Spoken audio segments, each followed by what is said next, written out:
Assalamualaikum, apa kabar semua? Kembali lagi bersama Rizal Fauzi. Di video kali ini kita bakal lihat ya hasil tes sensor untuk GPS dan juga heart rate untuk ini smartwatch budget 400.000, yaitu Timever GPS Mini. Bagi yang belum nonton video reviewnya udah beres ya, dan untuk kelas harga 400.000 ini cakep banget sih. Desainnya mirip-mirip Coros dan juga Amazfit karena ada watch face yang sangat Amazfit banget. Tapi kalau saya sendiri sih bagian luarnya ya, tampak luarnya apalagi bagian dialnya ini tuh lebih dekat ke Coros ya. Nah, gimana hasil pengetesan kualitas GPS dari smartwatch budget ini? Dan saya kasih bocoran dulu ya, GPS-nya cakep. Kemudian untuk heart rate-nya sayangnya nggak bisa saya compare seperti biasanya karena dari David ke Strava itu dia nggak bisa sharing langsung dengan heart rate-nya. Jadi cuma data GPS-nya saja. Ya, kita lihat by angka aja ya untuk minimal, maksimal dan juga rata-ratanya. Oke, seperti biasa kita mulai dari lock posisi awal. Tes posisinya kita di sini aja karena kondisi lagi hujan. Lumayan ya, gerimis tapi lumayan kerap. Jadi di sini aja di depan rumah, agak sedikit kehalang sama genteng sih, tapi kemarin bisa lock juga kok di sini. Kita coba bismillahirrahmanirrahim untuk GPS berjalan alias lari ini maksudnya ya. Oke. Tanda GPS di situ. Tuh, cepat-cepat aja. Pas video review saya ngasih sampel lock GPS-nya cepat. Begitu juga pas kemarin saya ngetes olahraga. Ini nggak perlu nunggu waktu yang lama. GPS-nya cepat untuk lock posisi awal. Kita coba back to home, kemudian ulangi lagi. Apakah konsisten lock GPS-nya cepat?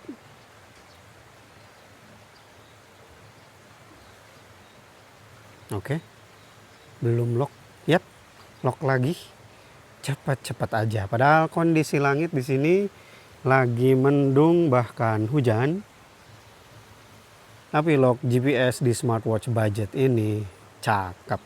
Sedangkan untuk pace ini kan smartwatch belum dual band untuk GPS-nya. Bahkan ini budget juga. Udah mah belum dual band, ditambah ini smartwatch budget. Jadi untuk data pace yang ditampilkan di smartwatchnya ketika kita lari, tentu ini ada delay yang cukup kerasa. Perbedaannya kalau saya bandingkan dengan pace yang ditampilkan di aplikasi Zepp yang menggunakan GPS dari iPhone.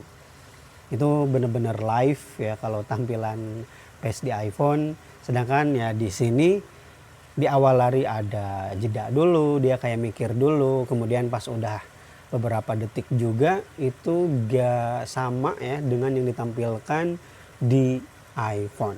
Ya wajar lah ya, ini smartwatch budget. Tapi kalau kalian gak terlalu peduliin soal live pace ketika kamu lari, ya data akhirnya sih bagus-bagus aja ya, data penghitungan pace di akhir.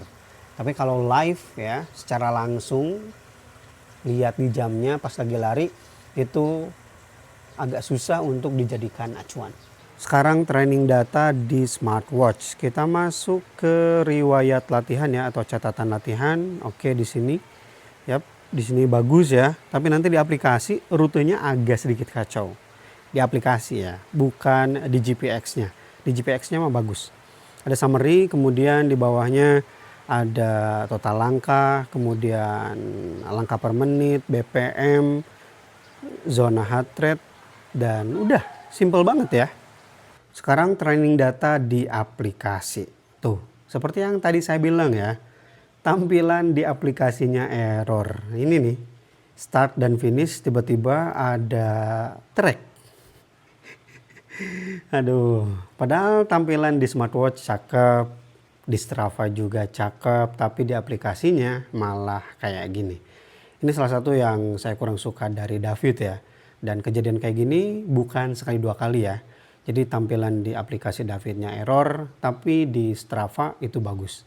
Nah, untuk sharing data ke Strava dari aplikasi David ini dia memang tidak otomatis ternyata ya. Kamu harus klik dulu tombol share bagian atas. Kemudian tampil di bawah dan tinggal diklik aja ya. Opsi petanya di sini sederhana banget ya, nggak ada tampilan lain, cuma kayak gini aja. Kemudian di sini ada summary dan denyut jantung, zona, kemudian pace per kilometer, dan langkah. Sudah segitu aja. Untuk data di Strava di sini sama persis ya, GPS menjalankan, kemudian ada keterangan juga data dari David. Untuk datanya kita klik dulu apa aja yang masuk. Oke, saya nggak tertarik. Ada petanya tentu, kemudian di sini, oh iya tuh lihat, rute, trek selama olahraga di Strava gak ada masalah. Berarti GPX-nya memang gak ada masalah. Aplikasinya yang bermasalah ya. Oke, di sini ada jarak, kemudian waktu bergerak, pace rata-rata, kenaikan elevasi, dan elevasi maksimal. Jadi tidak ada data heart rate. Geser ke bawah juga gak masuk. Dan ini untuk perbandingan datanya. Kita mulai lihat dari jarak. Ya, jaraknya cakep ya. 2,04 ini yang atas time ever, sedangkan bawah ini GPS iPhone. 2,04 dengan 2,05. Jadi beda 1 sampai 10 meter aja. Nah, kalau kita lihat di bagian heart rate di sini kosongan, udah saya singgung tadi ya. Dan di sini keterangan Strava karena ngambil GPX yang sudah di-share ke Strava dari David, kita gak bisa ngambil file GPX. Dan ini Zep, ini dari aplikasi Zep yang menggunakan GPS iPhone dan heart rate menggunakan Heliostrap. Maksimal di Heliostrap itu 171, sedangkan di smartwatch budget ini 167. Jadi ada beda lumayan ya, sampai 4. Tapi untuk rata-ratanya gak begitu jauh, yaitu 2 BPM aja. 148 dan 150 BPM. Oke, sekarang kita lihat hasil tracking GPS-nya. Kita merge dulu. Kita lihat keterangan lainnya dulu ya. Untuk warna oranye ini iPhone, GPS iPhone, sedangkan untuk warna biru ini time ever GPS mini. Oke, titik start ada sedikit perbedaan, tapi bagusnya gak ngaco dan diajak ke jalan setapak ini bagus.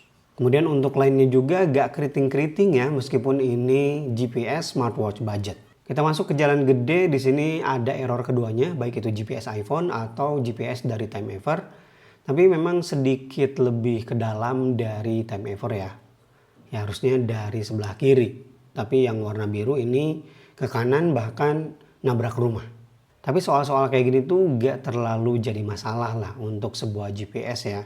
Karena sebagus apapun GPS HP juga ya tetap ada aja error kayak gitu. Contohnya di titik ini bahkan lebih bagus GPS time ever nih pas belokan daripada iPhone. Lihat, iPhone malah belok dulu nabrak ke rumah. Di belokan ini juga sama, malahan lebih parah GPS dari iPhone. Oke, sekarang kita lihat aja untuk titik finishnya. Titik finish betul saya berhenti di depan bangunan itu yang warna putih. Dan ada sedikit perbedaan ya. Warna biru alias time ever agak sedikit ke depan. Sedangkan warna oranye itu GPS dari iPhone agak sedikit ke belakang. Ya saya bisa bilang sih ini smartwatch budget dengan kualitas GPS yang bagus. Oke, itu dia video test sensor untuk time ever GPS mini. Untuk sebuah smartwatch budget yang harganya 400.000, ini cocok banget ya bagi kalian yang ya budgetnya mepet tapi pengen olahraga lari tanpa perlu ribet bawa-bawa HP. Ini udah bisa karena GPS-nya cakep. Tapi untuk heart rate-nya oke aja sih. Bukan berarti sekali lagi smartwatch ini heart rate-nya palsu. Ya kita udah lihat bareng-bareng ya, work, dan perbedaannya juga gak terlalu jauh lah. Oke, bagi kalian yang udah pakai GPS mini dari time ever ini, boleh juga ya share pengalamannya di kolom komentar. Dan Rizal pamit. Assalamualaikum warahmatullahi wabarakatuh.